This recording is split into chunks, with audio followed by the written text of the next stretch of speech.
রহিম। হ্যাঁ। জি, আজকের আমরা যে ক্লাসটা করব, এই ক্লাসটা হচ্ছে জাওয়াবিতুল ফিকহের উপরে।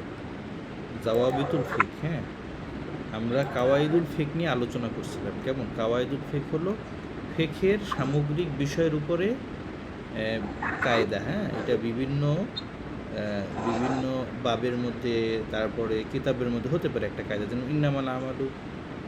না, এর আগে আমরা যে কায়দাটা পড়েছি, যে কি যেন পড়েছিলাম, যে ওই আলিয়াকিন লা ইয়াজুলু বিশক, মানে ইয়াকিন সেটা শকের মাধ্যমে জায়েল হয় না, এই যে কায়দাটা, হ্যাঁ, এই কায়দাটা এমন একটা কায়দা, সেটা সব বাবের মধ্যে আপনি প্রয়োগ করতে পারবেন, কেমন, কোনো অসুবিধা নেই। কিন্তু কিছু বিষয় আছে জাওয়াবেদ, যেটা নির্দিষ্ট বাবের সাথে সম্পৃক্ত, আমরা সেই জাওয়াবেদ নিয়ে আলোচনা করব। এখন কথা হচ্ছে জাওয়াবেদ কেন পড়তে পারি। দেখেন লেখা আছে ফিকহি জাওয়াবেদ, কেমন, ফিকহি জাওয়াবেদ, এই কিতাবটা আমরা পড়ব। এই কিতাবটা লিখেছে মুফতি ওসামা পালনপুরি, হ্যাঁ, তিনি এই কিতাবটি লিখেছেন।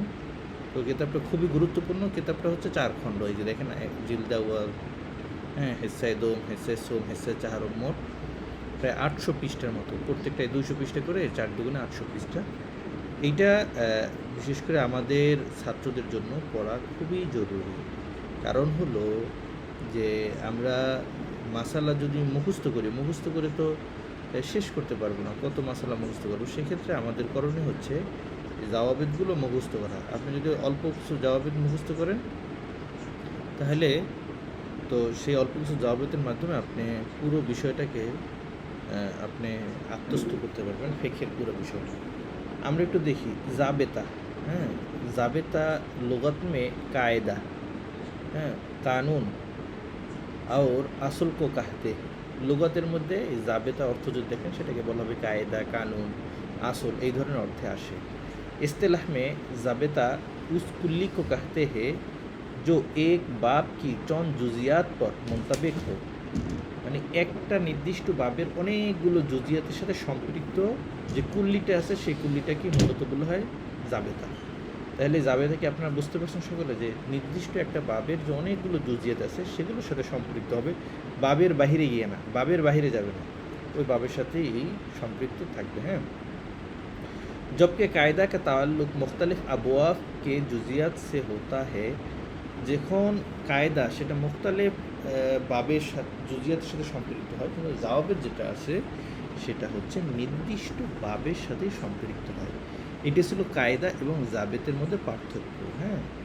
তো আপনারা কি সকলে বুঝতে পেরেছেন জাওয়াবেদ কাকে বলে এবং কায়দা কাকে বলে? একটু বলেন তো, জাওয়াবেদ এবং কায়দার মধ্যে কি পার্থক্য, একজন একটু বলেন তো। জি, মাইক অন করে একটু বলেন, জাবেতা এবং কায়দার মধ্যে কি পার্থক্য?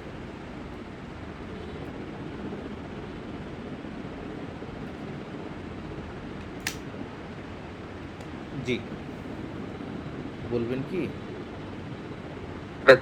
যেসব জুজিয়াত আছে সেসব দেখে না। জি জি, মানে আবার একটু বলেন তো, কেটে গেছে।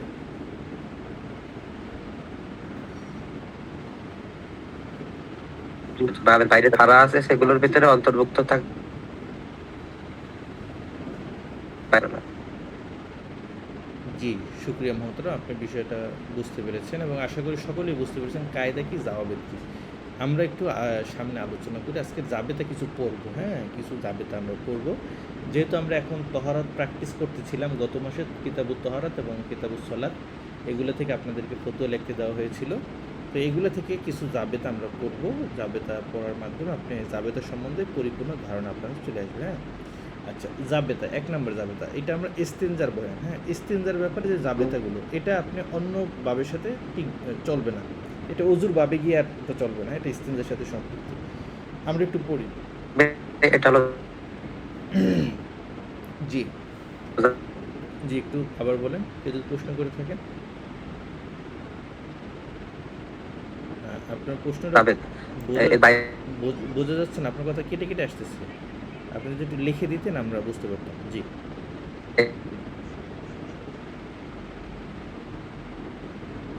একটু লিখে প্রশ্ন দেওয়া যাবে? আপনার এটা কথাটা কেটে আসতেছে, আমরা এখানে বুঝতে পারতেছি না।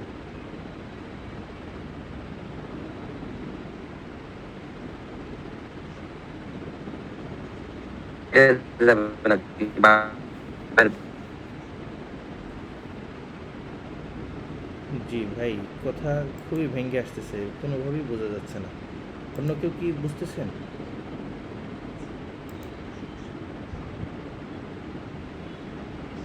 জি, আশা করি আপনার যদি কোনো প্রশ্ন থাকে একটু যদি লিখে দিতেন তাহলে বুঝতে সুবিধা হতো।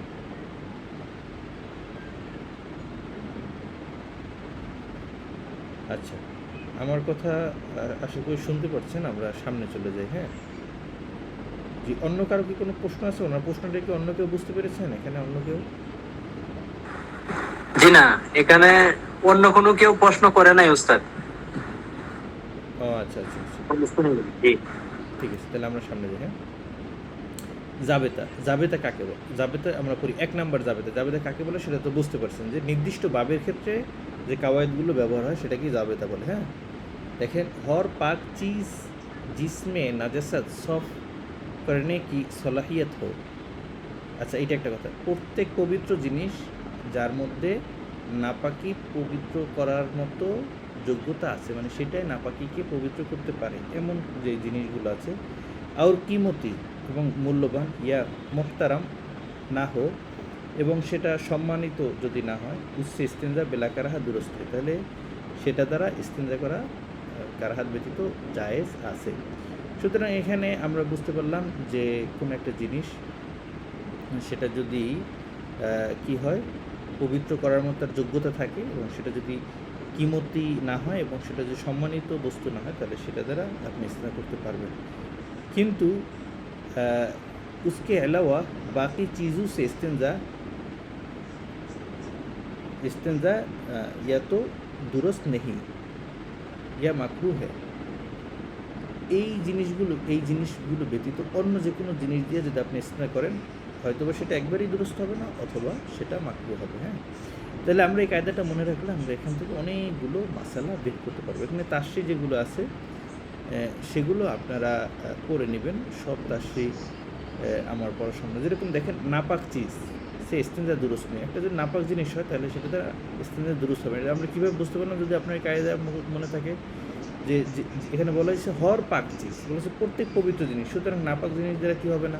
ইস্তেঞ্জা করা সহি হবে না, হ্যাঁ? এরকমের আপনার প্রত্যেকটা যদি যে তাফরি বের করেন এখান থেকে, হ্যাঁ, প্রত্যেকটা যদি তাফরি বের করেন বা বের করেন এখান থেকে, কুয়ুদগুলো বের করেন, তাহলে আপনারা এখান থেকে বুঝতে পারবেন যে কোনটা থেকে হবে কোনটা থেকে হবে না, হ্যাঁ?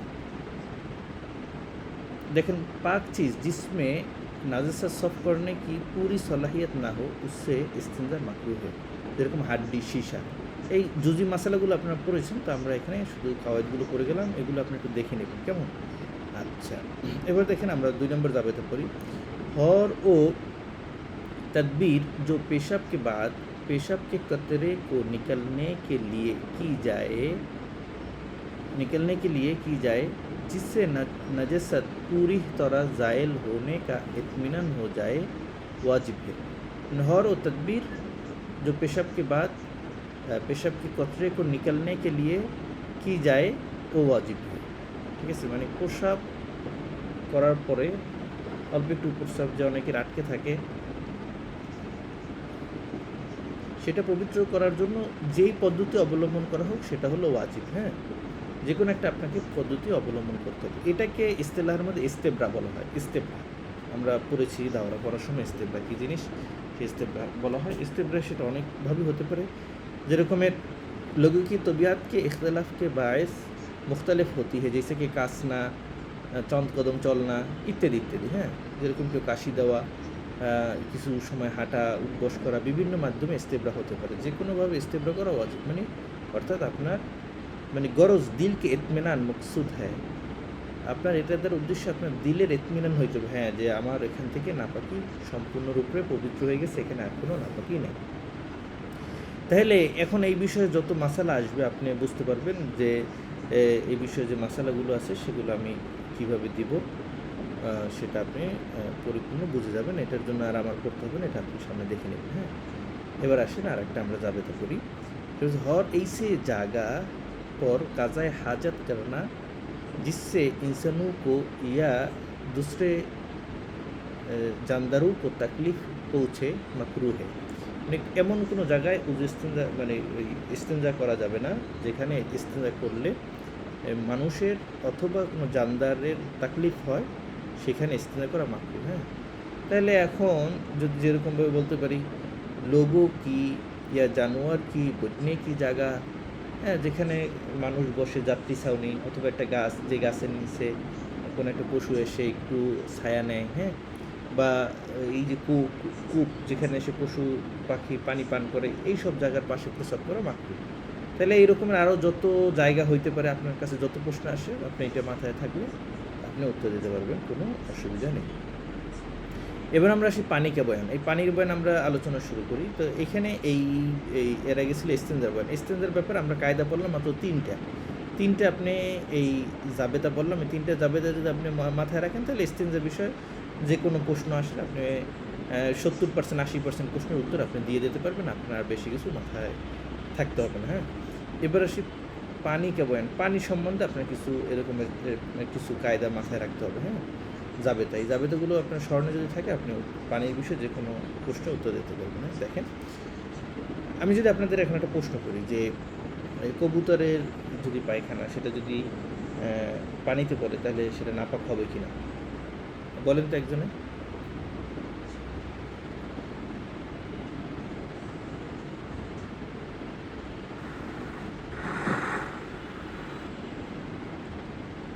কবুতরের পায়খানা পানিতে পড়লে উস্তাদ পানি নাপাক হবে না। আর পানির পরিমাণ এর উপর নির্ভর করবে কি কুয়ার পানি মায়া কাসির হইলে তো নাপাক হবে না।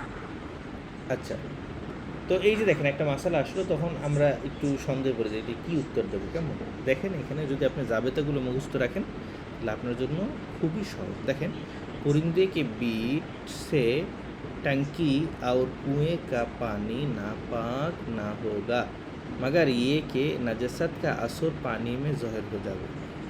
পাখি যেগুলো আছে এগুলোর যে পায়খানা আছে এগুলো যদি কোনো একটা টাঙ্কির মধ্যে পড়ে, টাঙ্কি, হ্যাঁ, তারপর কুয়া যেখানে অনেক পানি থাকে এইসব জায়গায় পড়ে, সেখানে পড়ার কারণেই সে কুয়াটাকে বা ওই পানির টাঙ্কিটাকে নাপাক বলা যাবে না, বরং সেখানে যদি আমরা ওই নাজাসাতের আসর দেখতে পাই সেখানে ময়লা ভেসে আছে অথবা তার কারণে পানির রং গন্ধ স্বাদ নষ্ট হয়ে গেছে এরকমের, বা যদি ওখান থেকে গন্ধ বের হচ্ছে এরকম যদি আমরা কিছু পাই তাহলে সেক্ষেত্রে আমরা সেটাকে নাপাক বলবো, অন্যথায় নাপাক বলবো না। अच्छा एबार आटा जाबे देन ओ जानवर जिसमें बहता हुआ खून हो उसका कोई उज़्व काट कर थोड़े पानी में गिर जावे तो वो पानी नापाक हो जाएगा। যেসব পানির মধ্যে যেসব প্রাণীর মধ্যে যেটা বহতা হুয়া খুন দমে মাসফুহ আছে মানে রক্ত প্রবাহিত হয় এই ধরনের প্রাণী, তার যদি কোনো একটা অঙ্গ কেটে সেটা যদি পানির মধ্যে পড়ে তো সেটার সাথে তো ওই যে দমে মাসফুহ থাকবে, তো ওই পড়ার কারণে সেই পানিটা নাপাক হয়ে যাবে। আচ্ছা, এবার আমরা আসি, তো সামনে আসি, এই উদাহরণ এখানে আছে, এগুলো আর উদাহরণ আমরা পড়লাম না। কেমন উস্তাদ এইটার এই স্ক্রিন শেয়ার দেওয়া যায় না যে আজকে যে গোসল করা পড়াইতেছেন? আপনারা কি দেখতে পাচ্ছেন না? দিনা আহা, আমি তো এতক্ষণ দেখাই পড়াচ্ছি। উস্তাদ আমি তো দেখতে পাচ্ছি না। আচ্ছা, এখন কি দেখতে পাচ্ছেন? দেখেন তো। দুঃখিত। জি এখন দেখা যাচ্ছে। জি আপনি একটু বলবেন না, আমি তো সবসময় স্ক্রিন শেয়ার দিয়ে ক্লাস করাই, ওই কারণ কি আপনারা যদি ক্লাসটা না দেখেন তাহলে আপনার ওই ক্লাসটা মজা লাগবে না। হ্যাঁ, মজা লাগবে না, জি এই জন্য আমি তো কটকার মধ্যে আছি যে আরেকজন উস্তাদ তো আছে স্ক্রিন শেয়ার দেয় না ওইভাবে কি। হ্যাঁ, ওনার একটু বয়স্ক মানুষ তো, জি উনি যদি কিতাব থেকে পড়াইতো তাহলে আমি ওনাকে বলতাম যে আপনি কিতাব থেকে যদি পড়াচ্ছেন এবারও দেখায় পড়ান। তিনি শুধু মুহাজারা পেশ করেন তো এই জন্য আমরা তাকে আর বলতে পারতেছি না। হ্যাঁ, উনি মুহাজারা পেশ করলে সেক্ষেত্রে কিতাব থেকে দেখাইতে পারে না, কারণ মুহাজারা তো এক এক সময় এক এক জায়গা থেকে করে আর কি। এই কিন্তু একটা বই পড়া এটা হলো ভালো, বেশি বই পড়লে আপনি ওই বইটা সারা জীবন আপনার থাকবে। এই আলোচনা আপনি ভুলে যাবেন, কত আলোচনা জীবনে শুনছি কিছুই মনে নেই। আচ্ছা, আপনারা দেখতে পাচ্ছেন। হ্যাঁ, এরপর আমরা আরেকটা কায়দা পড়ি, আরেকটা যাবে। দেখেন जिस चीज़ का नापाक हो ना मालूम ना हो अगर वो थोड़े पानी में गिर जावे तो वो पानी नापाक ना होगा क्योंकि चीज़ों में আসল পাক হোনা है। দেখেন একটা জিনিস সেটা পাক না না পাক এটা যদি আপনার জানা না থাকে, এটা মনে করেন পানির মধ্যে পড়ে গেছে, হ্যাঁ, এখন এইটার উপরে ভিত্তি করে এখন পানিটা পাক না না পাক এটা আপনি চিন্তা করতেছেন যে এই জিনিসটা তো পড়ে গেছে, এটা কি পাক না না এখন পানি পাক আছে না না পাক আছে। তো এখন সেটা আপনার ধরতে হবে যে প্রত্যেকটা জিনিসের আসল হচ্ছে পাক হওয়া, সুতরাং এটা যে পড়ে গেছে সুতরাং এটা হচ্ছে পাকই ছিল, এটা না পাক না। যেরকমের মনে করেন যে একটা পাতিল পানির মধ্যে আপনি দেখতে পাচ্ছেন, এখন পাতিলের নিচে কোনো নাপাকি ছিল কিনা আপনার সন্দেহ হচ্ছে না, এইখানে এরকমের ধারণা করা যাবে না। হ্যাঁ, যদি দেখা যায় একবারই নোংরা ময়লা আর নাপাকি দেখাই যাচ্ছে ওইটার সাথে লেগে আছে, সেটার কথা ভিন্ন। হ্যাঁ, আচ্ছা, জি। এবার আমরা আসি জাবেতা 7। खिंजीर के अलावा हर जानवर के बाल पाक है। খিনজির শুকুর আর কি, হ্যাঁ, এটা ব্যতীত প্রত্যেক জিনিসে যে পশম আছে সেগুলো পাক। খাহ ও জানুর জিন্দা হই ইয়া মুর্দা, চাই সেই যে জানোয়ারটা আছে সেটা জীবিত হোক অথবা মৃত হোক। এখন আমাদের তো একটা প্রশ্ন আসে যে তাহলে কুকুরের যে লোম আছে এটা কি পাক কিনা না না পাক? কুকুরের লোম যদি পানিতে পড়ে সেটা পাক থাকবে না না পাক থাকবে? আচ্ছা দেখি আমরা তাফরি পস बालू के पानी में गिरने से पानी नापाक ना होगा और पाक पानी से भीगे हुए कुत्ते वगैरह के छू जाने से नजासत ना आएगी। আচ্ছা এখন যদি কোনো একটা কুকুর, হ্যাঁ, তার গায়ে যদি একটু ওই যে হাইটে যায় বৃষ্টির পানি পড়ে, তো বা কুকুর নদীতে সাঁতরায়, সেখান থেকে আসছে এসে মানুষের কাছে এসে একটু ওই যে শরীরটা ঝাড়া দেয়, তখন পানি ছিটে আসে, তো এটা যেটা পাক থাকবে না পাক থাকবে। তো এখানে কুকুরের যে পশম আছে তার পশমের মিশ্রিত যে পানি আছে সেটা নাপাক না, যদি নাপাকি না দেখা যায়। এমনি যদি তার গায়ে নাপাকি লেগে থাকে বা সেখানে নাপাক জায়গায় শুয়েছিল, রাস্তার মধ্যে কাদা কাদা বৃষ্টির কাদা কাদা শুয়েছিল, ওইখানে এসে আপনাকে একটা ঝাড়া দিল, তো ওই নিচের যে মানুষের জুতার নিচের পানি, রাস্তার বৃষ্টিতে ড্রেনের পানি মিশ্রিত হয়ে গেছে নাপাক, ওইটা তার গায়ে লাগছে, তাহলে তো নাপাকি দেখাই যাচ্ছে। এছাড়া যদি দেখা যায় যে কুকুরের শরীর থেকে ফ্রেশ পানিটা আসছে, হ্যাঁ, একবারে বৃষ্টির পানিও দাঁড়ানো ছিল, সেখান থেকে একেবারে ভিজা বা নদী থেকে উঠে ঝাড়া দিচ্ছে, তাহলে সেক্ষেত্রে আপনার নাপাক হবে না। এছাড়া অন্য শুধু শুকুরের যে পশম আছে সেই পশম যদি কোনো পানিতে পড়ে তাহলে সেই পানি নাপাক হয়ে যাবে। এইভাবে আরও অনেক আছে, আমি আর সামনে পড়লাম না, সামনে যাই। হ্যাঁ, আপনারা উদাহরণগুলো দেখে নেবেন, বইটা আমি দিয়ে দেবো। জাবেতা পানি খুশবুদার হো জানে সে মায় মতলক সে খারেজ নেই হতা হয়। এটা একটা পানি যদি সে সুগন্ধি হয় তাহলে এটা মায় মতলক থেকে বের হয়ে যায় না, হ্যাঁ, যদি তার কালার বা অন্য কিছু পরিবর্তন না হয় একেবারে। হ্যাঁ, যেরকমের দেখেন পস केवड़ा गोलाप वगैरह मिले हुए खुशबूदार पानी से অজু গোসল জায়েজ है। আমরা যে কেওড়া ব্যবহার করি না, কেওড়া, তারপরে ওই যে গোলাপ পানি যে ইসের সময় দেওয়া, জানাজার সময় আগে যে ছিটাইতো আর কি, হ্যাঁ, তো ওগুলো ধরে ওই সব মিশ্রিত পানি ওগুলো দ্বারা উজু করতে পারবেন, গোসল করতে পারবেন। কেন? খুশবুদার পানি দ্বারা সেটাতে কোনো অসুবিধা নেই, সেটা দ্বারা অজু এবং গোসল জায়েজ আছে। জি, আরেকটা আমরা কায়দা পড়ি, কায়দা নম্বর 9 জাবেতা হাদিস কি ইজাফত করিব কি তরফ কি জাতি হে। কোনো একটা হদস, এই হদসের ইজাফতটা, সেটা নিসবতটা যেটা নিকটবর্তী সেইটার সাথে করা হবে। আচ্ছা, হদসটা কি বোঝায়? মনে করেন একটু একটা নাপাকি বস্তু আপনি দেখতে পাচ্ছেন, যে আপনি মনে করেন যে এই উজু করতেছেন একটা পাত্র থেকে, আপনি একটা পাত্র থেকে মনে করেন বালতির মধ্যে আপনি মগ দিয়ে উজু করতেছেন, এখন আপনি মগ দিয়ে পানি তোলার পর দেখতেছেন সেটার মধ্যে একটা পোকা, হ্যাঁ, নাপাকি একটা দেখতে পাচ্ছেন। এখন আপনি চিন্তা করতেছেন যে এই বালতির মধ্যে যে নাপাকিটা, এখন তো বালতির পানি নাপাক হয়ে গেছে, হ্যাঁ, এখন নাপাকি দেখতে পাচ্ছি, তো আপনার আবার মনের মধ্যে আসলো তো এই বালতির পানি তো থেকে আসছে, টাঙ্কি থেকে আসছে, তো এই নাপাকিটা তো আপনার টাঙ্কিতেও ছিল, তাহলে টাঙ্কির পানি তো নাপাক ছিল, নাপাক হয়ে গেছে। আবার একটু পর চিন্তা করলেন এই টাঙ্কির পানি তো একটা কুয়া থেকে তোলা হয়েছে, তাহলে কুয়ার মধ্যে তো এই নাপাকিটা মনে হয় ছিল, ওখান থেকে এখানে আসছে, তাহলে কুয়া মনে হয় নাপাক হয়ে গেছে। এই যে আপনার একটা ধারণা, হ্যাঁ, তো এইখানে দেখেন, এখানে আপনি কোনটার দিকে আপনার নাপাকিটা নিসবত করবেন। এখন সেই কুয়া থেকে যারা যত জায়গায় পানি গেছে সবার পানি কি নাপাক হয়ে গেছে নাকি? বিষয়টা কি? বিষয়টা হচ্ছে কোনো একটা যদি বর্তনের মধ্যে আপনি নাপাকি পান, সেটা করিব, আপনি যেটার কাছে পাইছেন, যেটার মধ্যে পাইছেন সেইটার মধ্যে ক্ষান্ত থাকবেন, এর বাহিরে আর যাবেন না। হ্যাঁ, এইটা হচ্ছে উসুল।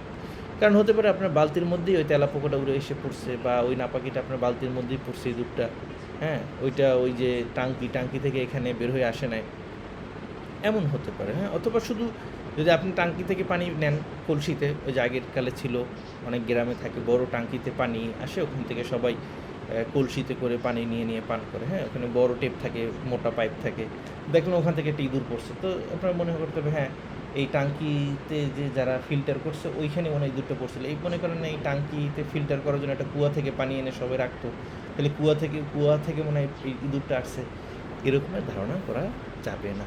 আশা করি বুঝতে পারছেন। দেখেন এখান থেকে পড়ি একটু, जैसे किसी बर्तन से लोटे के जरिया पानी लिया और लोटे में नाजसात नजर आई। আপনি একটা বর্তন থেকে লোটায় পানি নিয়েছেন, তো এখন লোটায় দেখতেছেন নাপাকি, और कुछ मालूम नहीं कि ये नजसत इसी बर्तन में थी या टंकी में से आई जिससे उस बर्तन को भरा गया है, या कुआं में से आई जिससे उस टंकी को भरा गया है। तो इस सूरत में करीब की तरफ इजाफा करीब की तरफ यानी बर्तन की तरफ नजसत को मंसूब करेंगे और उसका पानी नापाक होगा। टंकी या कुएं के पानी को नापाक नहीं कहेंगे जब तक उसका कोई সুবুত না হয়। যতক্ষণ পর্যন্ত আপনি দূরবর্তী যেগুলো আছে ওগুলো নাপাকি যে ছিল এর প্রমাণ বের করতে না পারবেন, ততক্ষণ পর্যন্ত কাছে যেটা আছে সেটার দিকেই নিসবত করতে হবে। अच्छा, আরেকটা আমরা जाबता पढ़ी जे जारी पानी नजसत गिरने से नापाक नहीं होता जब तक नजसत उस पर गालिब ना आए। জারি পানির মধ্যে আপনারা জানেন যে সেখানে যদি নাপাকি পড়ে সেটা নাপাক হয় না, বরং যতক্ষণ পর্যন্ত সেটা গালেব না আসবে। তবে যদি সেখানে দেখা যায় নাপাকি, তাহলে সেটা ভিন্ন কথা, ওই জায়গা থেকেই শুধু উজুটা হবে না। बस बारिश का पानी जो नजसत के साथ बहकर आए वो पानी पाक है। বৃষ্টির পানি যেটা এরকমের আসতেছে, আস্তে আস্তে কোনো একটা দেখা নাজাসাতের উপর থেকে ভেসে এসে নাজাসাতকে নিয়ে সরে গেছে, তখন সেই পানিটা আর কোনো অসুবিধা নাই। যেটা সয়লাব পানি মানে বৃষ্টির বন্যায় অনেক পানির স্রোত আছে না, সেইটা স্বাভাবিক অল্প পানি, ওইটা না। बशर्ते कि नजसत के औसफ सलासा में से कोई वस्फ পানি মে জহের না হোক। নাজাসাতের যে তিনটে আছে রং, গন্ধ, স্বাদ, ওগুলোর মধ্যে যদি কোনো একটা পরিবর্তন না হয় তাহলে সেক্ষেত্রে এই পানিটা পাক। আর যদি পরিবর্তন হয়ে যায় তাহলে সেটা না পাক। আমাদের দেশে যে হালকা বৃষ্টি হয়, হালকা বৃষ্টিতে যে অল্প পানি একটা গড়াই যায় উঠানের মাছ দিয়ে, রাস্তার মাছ দিয়ে বা ঘরের পাশ দিয়ে, সেটা না, ওটা তো পানির কালার, রং, স্বাদ সব নষ্ট হয়ে যায়, ওটা তো আর ওটা ব্যবহারের জন্য ওইটা হবে না। এখানে পানির ঢল, বৃষ্টির পানির ঢল নামতেছে পাহাড় থেকে, হ্যাঁ, ওই ধরনের ক্ষেত্রে উপরেরটা প্রয়োগ হবে। अच्छा, 11 नंबर जाबता देखिए, घरों में रहने वाले गैर माकुल लहम जानवर का झूठा मकरूह तंजीही है। गैर माकुल लहम যেটা খাওয়া হয় না, যেরকম বিল্লি, চুহা, ইঁদুর, সাপ, এগুলোর যে ঝুঁটা আছে সেগুলো যদি যেটা আছে সেটা শারি হুকুম আছে, সেটা হচ্ছে মাকরুহে তানজিহি। अलबत्ता इस जाबता से कुत्ता और गाधा मुस्तस्ना है। कुत्ता এবং গাধা এই জাবেদা থেকে ভিন্ন, কারণ কুত্তে का झूठा পানি কতান নাপাক হে আর গাধে কা ঝুটা পানি মাশরুক হে, এটা তো আপনারা জানেনই। আচ্ছা, এবার আমরা আসি, তাফরিয়ার পড়ার দরকার নাই।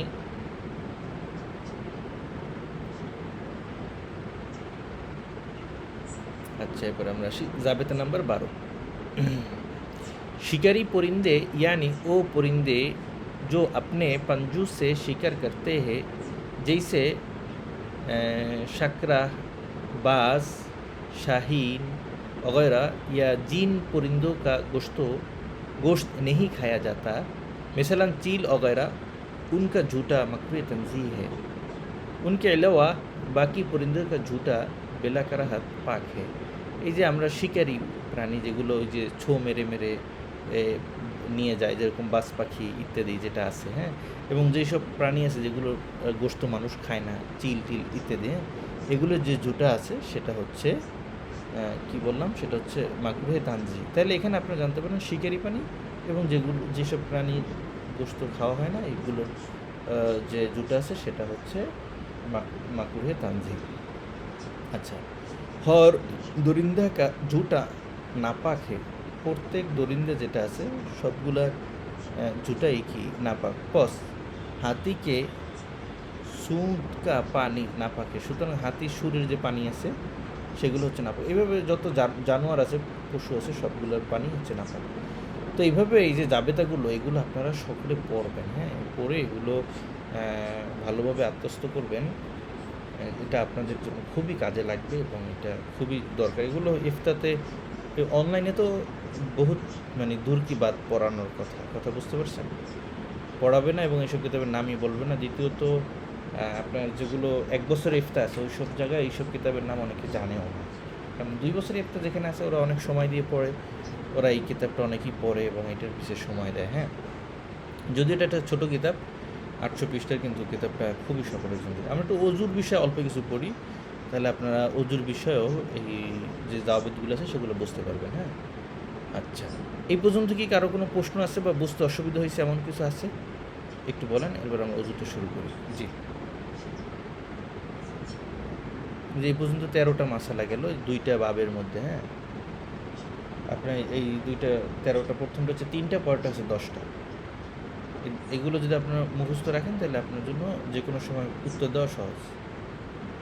আচ্ছা, আসেন আমরা পুরো উজু কা বয়ান এটা নিয়ে আসি। জাবেতা একটা দেখেন, पेशानी को आम तौर पर बालू के उगने की मारूफ जगह तक धोना फर्ज है, खा वहाँ बाल उगे हो या ना उगे हो। মানে কপাল আমরা তো আমতুর পর জানি এটা যেখান থেকে চুল ওঠে ওইখান থেকেই মূলত কপালটা শুরু হয়। হ্যাঁ, এখন সেখানে চুল থাকুক আর না থাকুক, এখন একজনের মাথায় টাক, তাহলে সে কি যেখান থেকে তার চুল ওখান থেকে ধুবে না, যেখান থেকে সাধারণত মানুষের চুল ওঠে ওই জায়গা থেকে দেব। অনেকের এমন হইতে পারে যে কোনো রোগের কারণে স্বাভাবিক কপালের জায়গা থেকে আর অনেক মানে সামনে মানে ওই সব জায়গায় চুল উঠে গেছে, মানে যেটাকে আমরা কপাল ধরি ওই সব জায়গায় তার চুল দেখা যায়, এমন যদি হয় তাহলে সেটাও কপালের অন্তর্ভুক্ত, এটা ধুইতে হবে। হ্যাঁ, अच्छा, बस अगर किसी की पेशानी पर बाल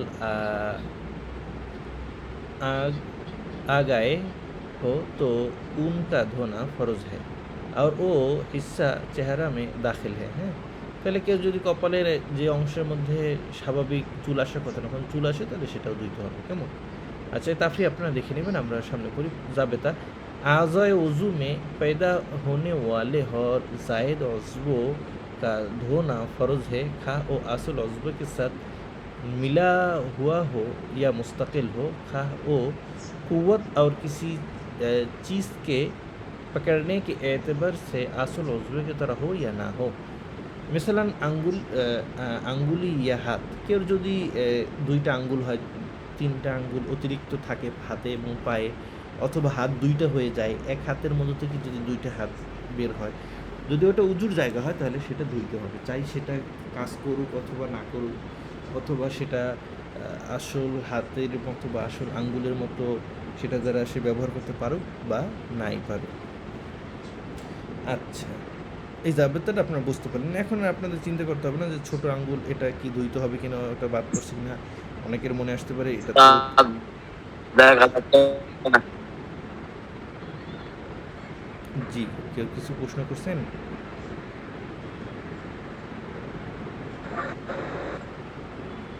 জুবাইর ভাই কি জানি বলছে ওস্তাদ, ওই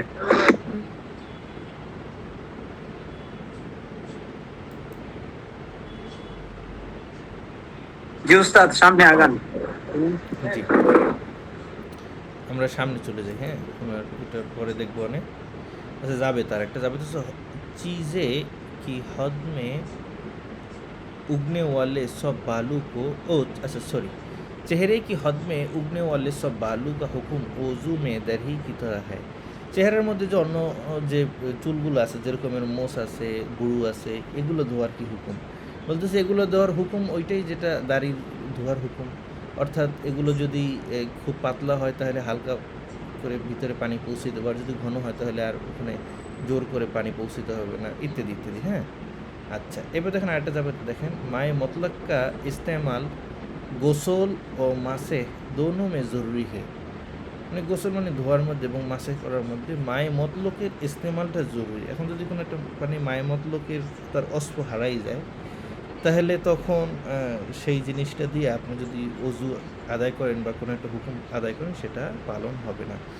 যেরকম এখানে একটা উদাহরণ দিচ্ছে, উদাহরণটা হচ্ছে মনে করেন কেউ মাথায় ই লাগাইলো, মেহেন্দি দিল, হ্যাঁ, বা খেজাব ব্যবহার করলো। এখন সে মাথা মাসে করার সময় হাত দিয়ে সে যখন মাসে করা শুরু করলো, সাথে সাথে তার হাত মাথায় রাখার সাথে সাথে তার ভিজা হাত ওই যখন মাথায় রাখলো, তো যদিও মেহেন্দিটা কাঁচা হয় বা মাত্র দিছি, হিজাবটা মাত্র দিছি, তখন ওইটার কালারটা কিন্তু তার হাতে চলে আসবে। হাতে চলে আসলে কিন্তু তার হাতের যে পানিটা আছে সেটার সাথে সাথে কালার পরিবর্তন হয়ে গেল, মায়ে মতলকের অস্প থেকে সেটা সরে গেল। এখন সে যে মাথাটা মাসে গেলো, তার মাথাটা মাসে হয় নাই। হ্যাঁ, এই কথাটা এখানে বলছে। কেমন?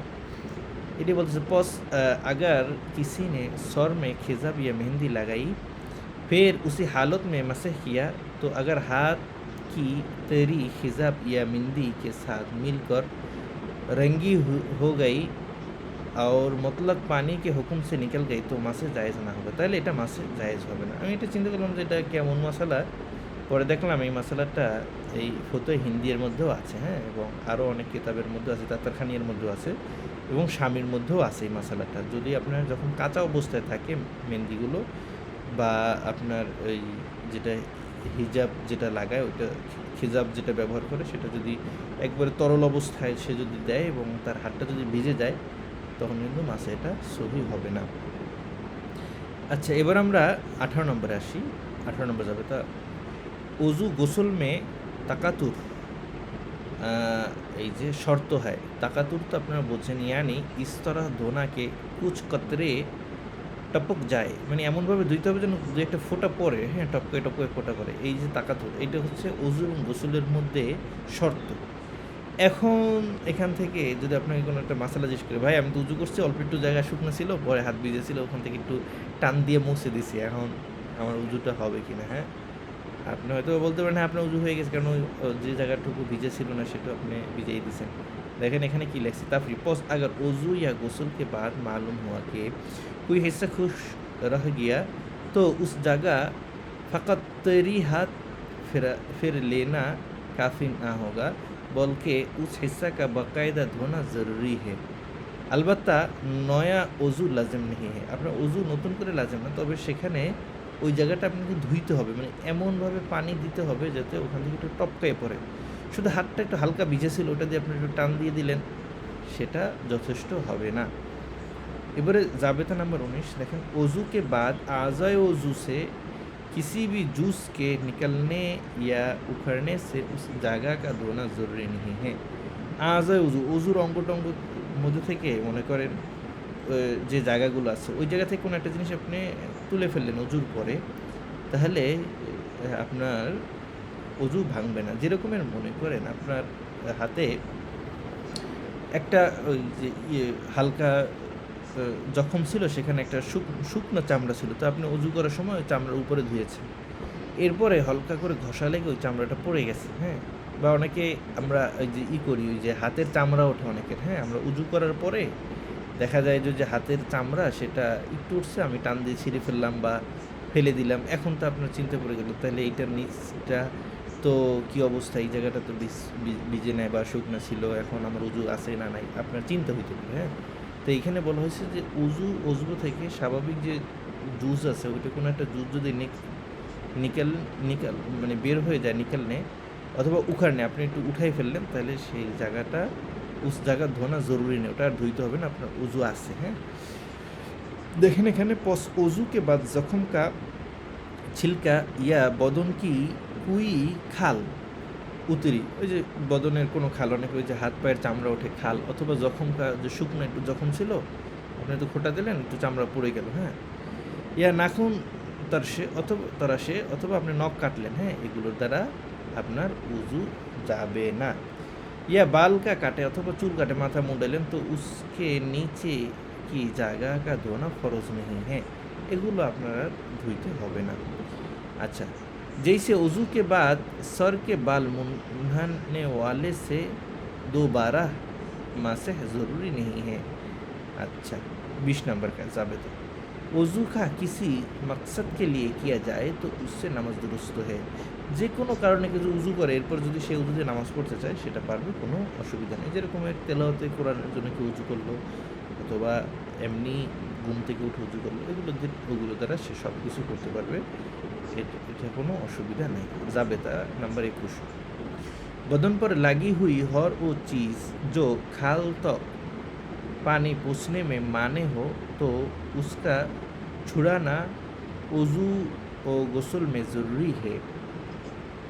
যেই জিনিসটা আপনার এই চামড়া পর্যন্ত পানি পৌঁছতে বাধা দেয় এমন কোনো জিনিস যদি আপনার শরীরে লেগে থাকে তাহলে সেই অবস্থায় আপনি যদি উজু করেন অথবা ফরজ গোসল করেন সেটা হবে না। मगर ये कि छुड़ाने में हर्ज हो या इलाज के तौर पर उसका लगाया हुआ हो।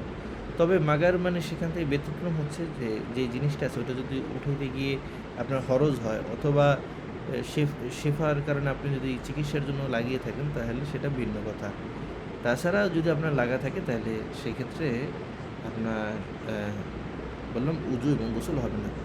যেরকমভাবে দেখেন ওই যে যারা মাছ কাটে বা মহিলারা মাছ টাছ কাটে বা বাজারে যারা মাছ কাটে অনেক সময় মাছের যে উপরে যে একটা খালের মতো থাকে, হ্যাঁ, ওইটা যদি আপনি শরীরে লেগে থাকে ওই অবস্থায় যদি আপনি উজু করেন তাহলে কিন্তু আপনার উজু হবে না। হ্যাঁ, अच्छा আমরা একটু দেখি তাফসীর দেখি। पस मछली की खाल या पियाज का या पियाज या लहसुन का छिलका, পেঁয়াজ এবং রসুনের যে ছিলকা আছে এগুলো যদি পায়ে লেগে থাকে या रोटी या उसके मानिंद कोई चीज़ों बदन पर लगी हो तो वज़ू जायज़ ना होगा। এগুলো যদি লেগে থাকে তাহলে আপনার वज़ू হবে না, क्योंकि उसके नीचे पानी नहीं पहुँचता, তাই ওনার নিচে পানি পৌঁছে না। नीज उससे एहतराज मुमकिन है এবং এগুলো থেকে বেঁচে থাকাও সম্ভব। और उसके निकलने में हरज ও मुशक्कत नहीं है এবং এগুলো উঠাইতে আপনার তেমন কোনো কিন্তু কষ্ট হয় না, তাহলে আপনার এগুলো উঠে উজু করতে হবে। আচ্ছা, এখন যারা মনে করেন মাটির কাজ করে, আপনারা মাদ্রাসায় পড়ার সময় মাদ্রাসার জন্য মাটি কাটি, দেখা যায় মাটি কাটতে গিয়ে ওই যে নখের মধ্যে মাটি ঢুকে যায়। হ্যাঁ, এখন উজু করতে গিয়ে আপনি এখন যদি এগুলো পরিষ্কার করতে যান আপনি কোথায় গিয়ে পরিষ্কার করবেন? এখানে তো ওই রকমের হাতের পাশে শলা বা কাঠি বা কিছু নাই, নখের মধ্যে মাটি ঢুকে আছে। হ্যাঁ, এমনিভাবে যারা আটার কাজ করে এই কি যেন ওই বেকারিতে, তো আটা 2 হাত দিয়ে এরকমের ফিসতে হয়, আটা মেহন ডলতে হয়, তখন তাদের নখের মধ্যে আটা ঢুকে থাকে। এখন যদি বলেন যে 5 ওয়াক্ত নামাজেই তার এই আটাগুলো বের করতে হবে, তো এটা তার জন্য হরজ। হ্যাঁ, তো এই হরজ এই জন্য শরীয়তে এটাকে ছাড় দেওয়া হয়েছে, এইসব ক্ষেত্রে এর কোনো অসুবিধা নাই। দেখেন কিসিকে নাখুন কে बढ़े हुए हो, কারো নখ বড়, জিনমে মাইল ময়লা আছে, ইয়া গন্ধা হুয়া আটা জম গিয়া हो, অথবা কোনো একটা আটা সেখানে একটু গন্ধযুক্ত আটা জমে আছে। या कोई शख्स मिट्टी के काम करता है या कोई औरत मेहंदी में अंगुलिया के रंग या कोई शख्स चमड़े को पकाकर साफ करता है या छिलता हो। তো এই যে বলতেছে মহিলারা এই যে হাতে যে মেহেদি লাগাইছে একটু মনে করেন মেহেদি ভিতরে রয়ে গেছে, তো ওইটা কিন্তু পানি লাগলে ভিজে যায়। হ্যাঁ, এমনিভাবে যারা চামড়ার কাজ করে তাদের এই নখের মধ্যে এই কী যেন এগুলো ঢুকে থাকে। তো যাই হোক, এরকম আরও যা আছে মানুষের বিভিন্ন পেশার কারণে যেগুলো একটু বাধ্য হয় মানুষ, তো উন সব কা উজু জায়েজ হ্যায়, यही सही कौल है, इसी पर फतवा है। তো সহি কৌল অনুযায়ী এগুলো জায়েজ আছে, কোনো সমস্যা নাই, তাদের উজু হয়ে যাবে। क्योंकि उन चीज़ों से बचने में उनके लिए हरज मशक्क़त है, কারণ এগুলো দিয়ে বাঁচা তার জন্য আসলেই অনেক কঠিন। হ্যাঁ, अच्छा, एरपर আমরা দেখি যে দেখেন बदन पर मक्खी या पुस्सू का पाखाना लग जाए और वज़ू में उसके नीचे पानी ना पहुँचे तो बावजह हरज के मुज़ायक़ा नहीं, वज़ू जायज़ है। তো এখানে বলতেছে এই যে মশা মাছি এগুলোর যে পায়খানা আছে এগুলো যদি আপনার শরীরে পড়ার পরে দেখা যায় যে এমন হয়েছে যে সেটার উঠানো যায় না, যেরকম ওই যে মাকড়সা আছে এগুলোর পায়খানা নাকি বা কি একটা লালা ফেলে ওইটা নাকি উঠানো যায় না, একবারে কালো ছোট দানার মতো শক্ত হয়ে লেগে যায়, এরকম যদি হয় তাহলে এইখানে এরকম খুঁজে বের করে এগুলো পরিষ্কার করে উজু করা একটা কঠিন। তো এখানে কোনো অসুবিধা নেই, এরকম থাকলে আপনি উজু করে নিলেই চলবে, অত আর খুঁজতে হবে না। হ্যাঁ, दवा इलाज के तौर पर कोई चीज़ बदन पर लगाई हो तो भी यही हुक्म है। দাওয়ার জন্য আমরা তো জানি যদি ব্যান্ডেজ করে সেক্ষেত্রে, কিন্তু দাওয়ার জন্য আপনি ব্যান্ডেজ করলেন না, অল্প একটু জায়গায় আপনার কেটে গেছে, সেখানে একটু পাতা হাতে ফিসে ডলে আপনি ওই কাটা জায়গায় একটু পাতা দিয়ে রক্ত বন্ধ করে সেখানে লাগিয়ে রাখলেন, সেটা এখন মোটামুটি শুকিয়ে আসছে। তো ওই জায়গায় আছে, লেগে আছে। এখন উজুর সময় কি করবেন? এখন উজুর সময় কি ওই জায়গাটা যদি উপর দিয়ে ভিজান, ভিতরে যদি না যায়, তাহলে এটি আপনাকে কি কোনো চিন্তা করতে হবে কিনা? হ্যাঁ, বলতেছে कोई चीज़ बदन पर लगी हो तो तब भी यही हुक्म है, তখন এই হুকুম यानी উজু জায়েজ है, ছোড়ানা জরুরি নেই। তাহলে উজু জায়েজ আছে, ওইটাকে উঠাইয়ে আপনার উজু করতে হবে, আবার সেটা প্রয়োজন নাই। এমনিভাবে ওই যে বাঁশের কঞ্চি দিয়া যেটা করে পট্টি বাঁধে, আরও যেগুলো আছে সবগুলোর একই হুকুম। হ্যাঁ, আচ্ছা। इसी तरह कोई ऐसी चीज़ लगी हो जिसके उखड़ने में तकलीफ़ और मशक्क़त हो, जैसे इलेक्शन में अंगुलियों पर निशानी लगाया जाता है, तो उसको निकलना ज़रूरी नहीं है, वो माफ़ है। এই যে দেখেন, এখন এই যে আমাদের সেকুলার রাষ্ট্রে একটা সমস্যা, যে ইলেকশনের সময় আপনার এই যে মার্কার পেন দিয়া আপনার হাতের নখের উপরে একটা দাগ দিয়ে দেয়। এখন এটা তো ভালোভাবে ঘষলেও উঠতে চায় না। মানে আপনি কি নামাজ ছেড়ে দিবেন? এই যে এক সপ্তাহ যদি না ওঠে, এটার জন্য কি নামাজ পড়বেন না? না, আপনি নামাজ পড়বেন, ওইটি নিয়েই পড়বেন, এখানে আমরা মাজুর, কোনো অসুবিধা নেই। अच्छा, मेहंदी जैसा पतला रंग, कलम का निशान, बदन का माइल, रगन, चर्बी वगैरह, उसमें भी मोजाइका नहीं है। এমনিভাবে ওই যে মেহেন্দি লাগায়, আরও এই যে রং, পাতলা রং টং আছে, এগুলো যদি কেউ ব্যবহার করে, ওই যে অনেক সময় বিয়ের সময় মানুষের জন্য গায়ে মেখে দেয়, এইসবের কারণে আপনার সমস্যা নেই, তো উজু হয়ে যাবে। হ্যাঁ,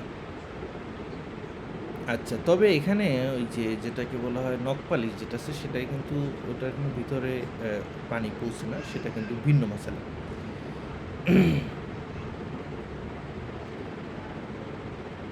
अच्छा, সেটাই এখন লাগছে।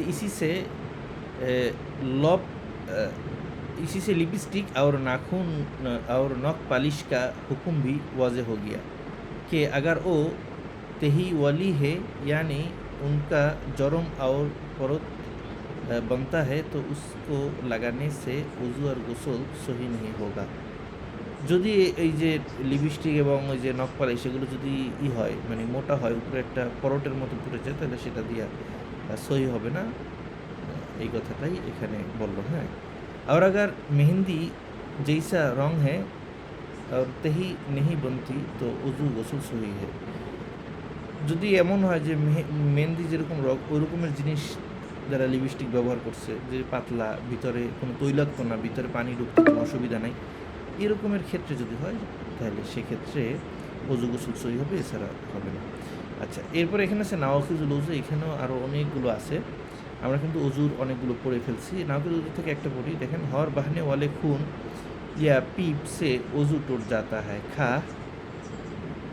बिलफेल बहने या बिलकुआ, जिस्म पर बहने या उसके अलावा पर। মানে যে কোনো জায়গা থেকে যদি আপনার কোনো রক্ত বের হয় অথবা পুজ বের হয়, চাই নিজে নিজে বের হোক অথবা আপনি জোর করে বের করেন তার দ্বারা, সেটা যদি বের হয়ে এই যে লেখছে হর বাহনেওয়ালে, বের হয়ে যদি সেটা গড়িয়ে পড়ে, তাহলে তার দ্বারা ওযু ভেঙে যাবে, ওযু আর বাকি থাকবে না। হ্যাঁ, আচ্ছা, তো এইখানে আরও আছে, আমরা আজকে একটু এই পর্যন্ত রাখি। 10টা 5 বেজে গেছে, আমরা আপনাদের সাথে কিছু আলাপ আলোচনা করি, কিছু জরুরি আলাপ আছে, সেগুলি একটু করে আমরা ক্লাসটা শেষ করব। তো এটা আপনারা ভালো করে পড়বেন। হ্যাঁ, আমরা এই ক্লাসে এই জাওয়াবেত নিয়ে আলোচনা করব, আর কাওয়ায়েদও পড়ব ফাঁকে ফাঁকে, এবং এটা দ্রুতই শেষ করার চেষ্টা করব। এরপর আমরা এটা শেষ করার পরে আমরা ফতোয়া স্বামী পড়া শুরু করে দেবো ইনশাআল্লাহ। আল্লাহ যেন আমাদেরকে তৌফিক দান করেন। আগামীকালকে আপনাদের ক্লাস আছে, সেটা হলো যে ফারায়েজের ক্লাস। আপনারা সকলেই সেই ক্লাসে উপস্থিত থাকার চেষ্টা করবেন, কেউ সেই ক্লাস মিস দিবেন না। এবং শনিবার আপনাদের ক্লাস আছে, এখন থেকে আপনাদের ক্লাস সপ্তাহে 3 দিন। আচ্ছা, আর একটা ঘোষণা দিই, সেটা হচ্ছে আপনারা অনেকেই আর্থিক অসুবিধার কারণে আমাদের নির্দিষ্ট সময়ে পরীক্ষায় অংশগ্রহণ করতে পারেননি, এটা অনেকেই জানিয়েছেন। তো এক্ষেত্রে আপনারা আমাদের সাথে যোগাযোগ করবেন এবং পরীক্ষার যে ফি আছে সেটা আপনারা দিবেন। দিলে আপনাদের নিয়ে পরামর্শ করে আর একটা দিন আপনাদের পরীক্ষাটা নিয়ে ফেলার চেষ্টা করবো। হ্যাঁ, আচ্ছা, আমরা প্রতি সপ্তাহে আমরা এখন থেকে আপনাদেরকে নির্দিষ্ট করে ফতোয়া দিয়ে দেবো, আপনার ফতুয়াটা খুঁজে বের করে ফতুয়ায় ফকুল মিল্লা থেকে আমরা দেওয়ার চেষ্টা করব, আপনি সেটা বের করে সুন্দর মতো লিখে জমা করে রাখবেন এবং আমাদেরকে পাঠিয়ে দেবেন। হ্যাঁ, অবহেলা করবেন না। আমরা সপ্তাহে 2টা করে ফতুয়া দেবো, যাতে করে আপনারা একটু লেখেন, একটু তাড়াতাড়ি করেন, কারণ কিছু ফতুয়া না লেখলে আপনি শেষ পর্যন্ত আগাতে পারবেন না। হ্যাঁ, আচ্ছা, আমরা ফটোগুলো দেখব এবং সবাইটাই যাচাই করবো কে দিল কি না দিল, আমাদের এখানে রিপোর্ট হয়ে থাকবে। হ্যাঁ, আপনার ফটোগুলো লেখাগুলো আমাদের কাছে থাকবে। আপনারা সেখানে 5টা কিতাবের দলিল দেওয়ার চেষ্টা করবেন, আরবি কিতাব, আমরা বারবার বলতেছি। আপনার দলিলগুলো খুঁজলে পাবেন, আপনার দাওরা হাদিস পড়েছেন, দলিলগুলো উস্তাদ খুঁজলে পাবেন। 5টা কিতাব থেকে দলিল তো কোন মাসলার মধ্যে হয় না, যেমন না কোন মাসলার মধ্যে 5টা দলিল তো কিয়াসও আছে ওই জায়গার মধ্যে, যেমন হাদিস এবং আয়াত হবে হবে কিয়াস মিলায় 4-5টা হবে। হবে হবে হবে সমস্যা নেই। আপনি হাদিস কোরআন সব মিলেই দিবেন আর কি, সব মিলে 5টা জি, জি। দলিল দেওয়ার চেষ্টা করবেন। কেমন? জি দলিলের ক্ষেত্রে সর্বপ্রথম কোরআনে আয়াত থাকলে কোরআনে আয়াত দিবেন, হাদিস থাকলে হাদিস দিবেন, এরপরে আর ফিকহি কিতাব থেকে দিবেন, এরপরে ফতুয়ার কিতাব থেকে দিবেন, ফতুয়ার কিতাব থেকে দেওয়ার পরে এরপরে আপনি উর্দু ফতুয়ার কিতাব থেকে এগুলো দেখে দেখে দিবেন। হ্যাঁ, এগুলো যখন দিবেন তখন আপনাদের এই বিষয়গুলো হল হবে। যারা লিখবে তারাই আগাবে, যারা লিখবে না ঠিকমতো সময় দিবে না, বছর শেষে তারই ক্ষতি। কেমন? এই তো এই পর্যন্তই আমাদের আজকের ক্লাস ছিল। আপনাদের যদি কোনো প্রশ্ন থাকে তাহলে আমরা প্রশ্ন নেব, অন্যথায় এখানে শেষ করি।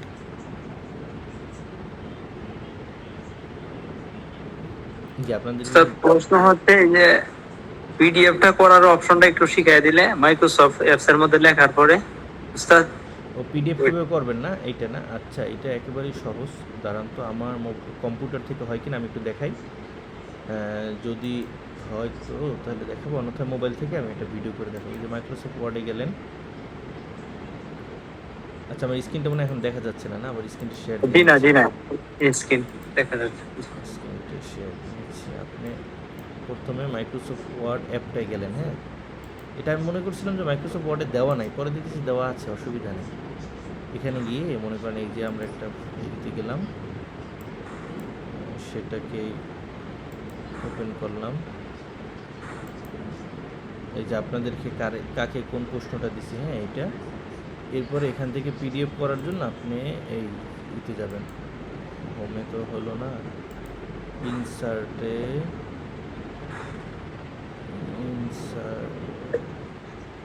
নাই, ড্রতে নাই, ডিজাইনের মধ্যেও নাই, লেআউটেও নাই,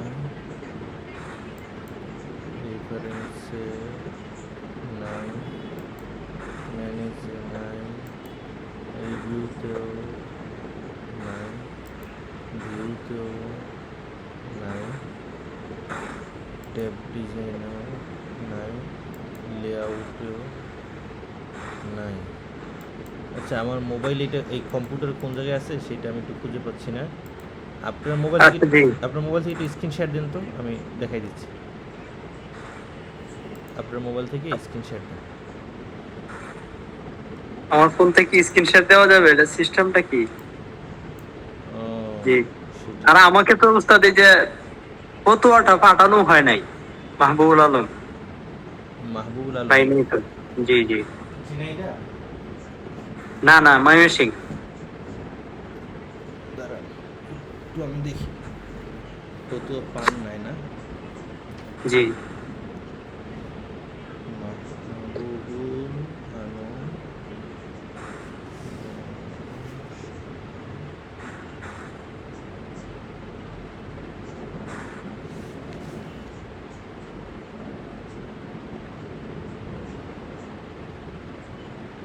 ও আচ্ছা, মাহবুব ভাই যে পরে ভর্তি হয়েছিলেন না, জি জি আপনাকে ফটো দেয়নি না? আজকে আমি দিয়ে দেবো, কেমন? আপনি পেয়ে যাবেন। জি। আজকে বলতে মানে আজকে তো আর হবে না, কালকের আর কি। হ্যাঁ, কালকে আমরা আপনাকে ফটো দেবো না, অসুবিধা নেই। জি ইনশাল্লাহ। আপনি তো পরীক্ষাও দিয়েছেন, আর একজন ভর্তি ছিল নাহিদ ভাই পরীক্ষাও দেয় নাই, পরীক্ষা অংশগ্রহণে পিছিয়ে পড়ে আছে আর কি। আচ্ছা, এখান থেকে কি স্ক্রিন শেয়ার দেওয়া যায় উস্তাদ? হ্যাঁ, আপনার ওখান থেকে স্ক্রিন শেয়ার দিতে পারবেন। আমারটা বন্ধ করে আপনারটা দেন। আপনার ওখানে এই যে আমি আগে আপনাকে দেখাই, এই যে দেখেন এই যে শেয়ার স্ক্রিনে এই লোক এই আইকনটা আছে, এটাতে আপনি ক্লিক করলে আপনার স্ক্রিন শেয়ার হয়ে যাবে। এটা দেখতে পাচ্ছেন না, এই যে আমি মাউস দিয়ে দেখাচ্ছি। জি জি জি, এটা আপনি ক্লিক করেন, আপনি স্ক্রিন শেয়ার আপনার ওখানে হয়ে যাবে। আমি দেখতে পারবো। জি, এখন দেখা যাচ্ছে আমার স্ক্রিন। না এখনো দেখা যাচ্ছে না। আপনি ওখানে কোনো ফাংশন চাইলে আপনি ওগুলো ক্লিক করে দেন। তো একটা ফাংশন চাই আর কি স্ক্রিন শেয়ার দেওয়ার পরেও জি পারমিশন পুরো দিয়ে দেন।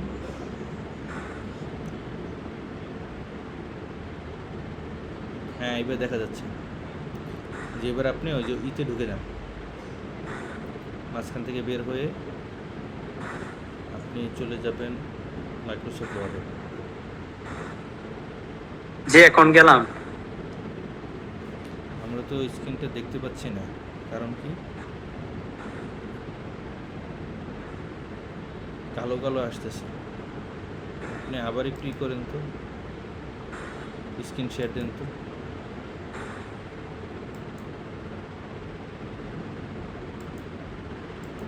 জি এখন না এখনো আসতেছে না।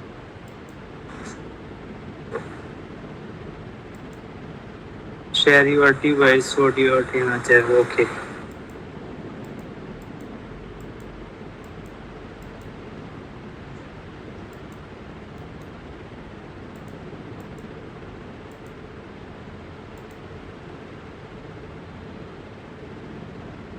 হ্যাঁ আসছিল, আবার চলে গেল।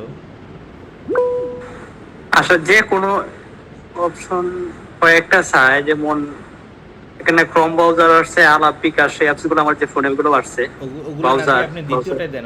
ওগুলো না দিয়ে আপনি যখন দুইটা আসছে না, আপনার দিচ্ছে আপনার জি। অ্যাপস চান না, পুরো এটা চান, আপনি দ্বিতীয় অ্যাপস দিবেন না, আপনি ভিতরে ঢুকে দ্বিতীয়টা দিবেন। আচ্ছা জি কারণ আপনার পুরো স্ক্রিনটাই দেখা যাবে, ফুল স্ক্রিন দেখা যাবে। আর ওই অ্যাপস দিলে শুধু নির্দিষ্ট অ্যাপস দেখাবে, এর বাইরে দেখাবে না।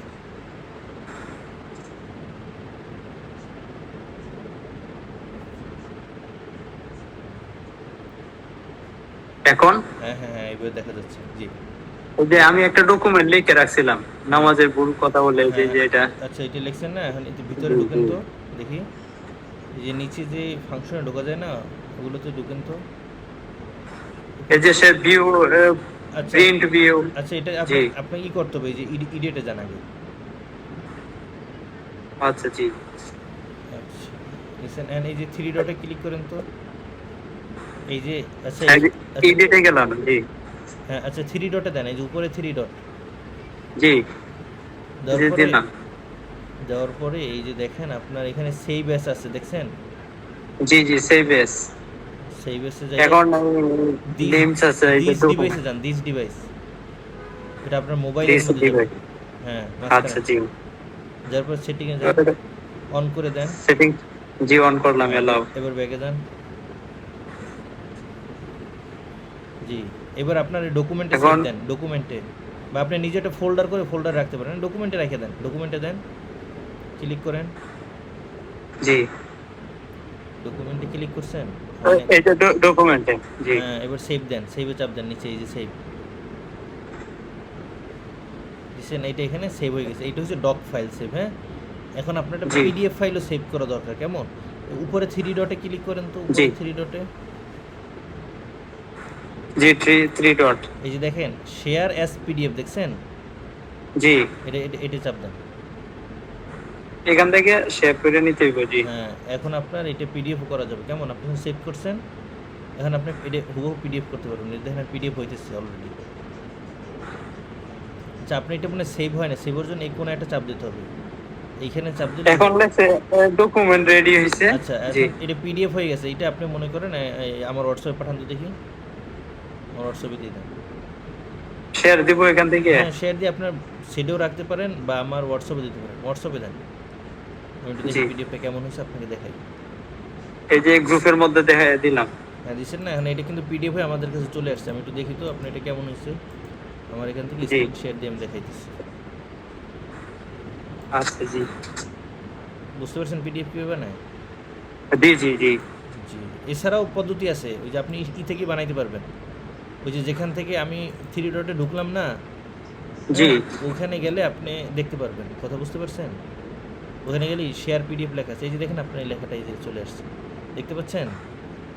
জি জি এখানে কিছু কাজ আছে, সেটা হলো এই মনে করেন যে আচ্ছা, তো আচ্ছা আমি আপনাকে একটু ফটো কীভাবে করতে হয় আরেকটু দেখাই দেবো, না তখন আপনি আরেকটু খুব সুন্দরভাবে পারবেন। হ্যাঁ, জি, অনেক সুন্দর হয়েছে, অনেক সুন্দর হয়েছে, মাশাআল্লাহ।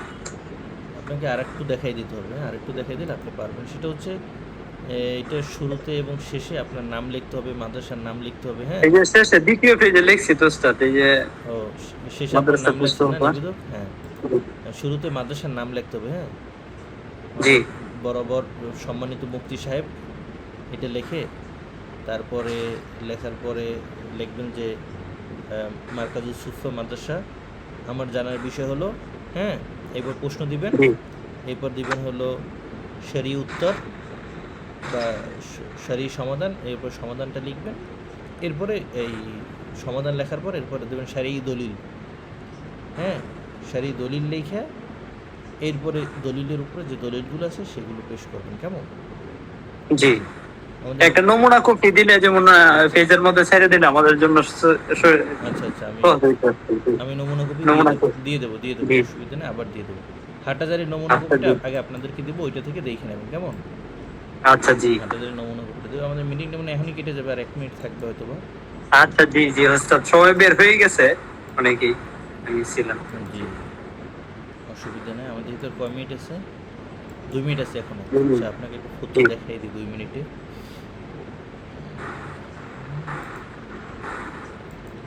2 মিনিট অনেক সময়।